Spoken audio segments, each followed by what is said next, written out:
Merci, monsieur le rapporteur. La parole est à madame Bérangère Abba, rapporteure de la Commission du développement durable et de l'aménagement du territoire.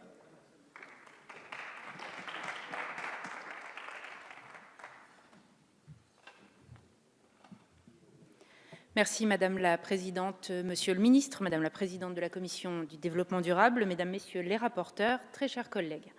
À 37 ans d'intervalle, les deux seules lois d'orientation des transports de notre histoire ont connu des parcours législatifs sensiblement similaires. En effet, après l'échec d'une commission mixte paritaire et le rejet du texte en nouvelle lecture au Sénat par adoption d'une question préalable, il n'aura fallu du dépôt à la promulgation de la loi d'orientation des transports intérieurs, la LOTI, que 3 mois et 9 jours, alors même que nous fêterons dans quelques jours le premier anniversaire du dépôt du projet de loi d'orientation des mobilités. Il est vrai qu'au début des années 80, l'heure était plutôt à la vitesse et même à la grande vitesse, avec le déploiement du TGV et le maillage autoroutier du territoire. Les priorités ont changé et nous connaissons bien aujourd'hui celle du texte qui nous occupe. La loi d'orientation des mobilités s'applique à améliorer le quotidien et à développer des mobilités plus propres et partagées. Je ne reviendrai pas non plus sur les circonstances politiques qui expliquent en partie l'allongement de la procédure d'examen, mais je tiens tout de même à remercier Didier Mandelli, rapporteur au Sénat, avec qui nous avons pu travailler de manière tout à fait intelligente et constructive. Et si la commission mixte paritaire n'a pas su aboutir, cette déception ne doit pas masquer toutes les avancées et les motifs de satisfaction qui font de la loi d'orientation des mobilités un texte très attendu. Lors de nos travaux sur le projet de loi de finances 2020, en tant que rapporteur pour avis du programme 203, infrastructures et services de transport, j'ai pu m'assurer de la déclinaison budgétaire de nos engagements et de la bonne exécution de la programmation financière de la LOM.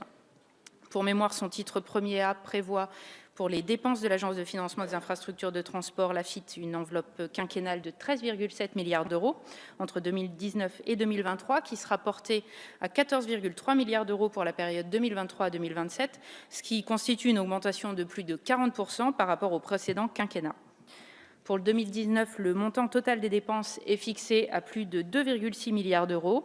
Pour 2020, ce montant sera porté à plus de 2,9 milliards d'euros.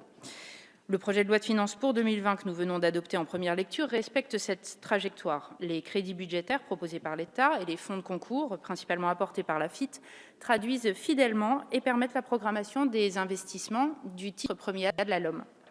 Les fonds de concours augmentent de près de 300 millions d'euros en autorisation d'engagement et de 500 millions d'euros en crédit de paiement. Les recettes affectées à l'AFIT sont fixées à près de 3 milliards d'euros, et ce, grâce à la réduction de 2 centimes d'euros du remboursement partiel de TICPE au transport routier, ainsi qu'à l'augmentation et au fléchage du surplus vers l'AFIT de la taxe de solidarité sur les billets d'avion, dite taxe Chirac. Vous retrouverez ces deux dispositions de la LOM aux articles 19 et 20 du projet de loi de finances pour 2020. Elles constituent des avancées majeures en réponse aux enjeux de transition énergétique et de changement climatique qui appellent un renforcement du principe pollueur-payeur et une plus grande transparence sur notre fiscalité environnementale. De la même façon, les enveloppes fixées au rapport annexé du projet de loi d'orientation des mobilités pour financer les différents programmes d'investissement prioritaires, l'entretien des réseaux nationaux routiers, ferroviaires et fluviaux existants, la désaturation des grands nœuds ferroviaires, le désenclavement des moyennes et des régions rurales par des aménagements d'itinéraires existants, le développement de l'usage de mobilités moins polluantes et partagées, ainsi que le soutien à une politique de transport de marchandises ambitieuse, seront parfaitement respectés.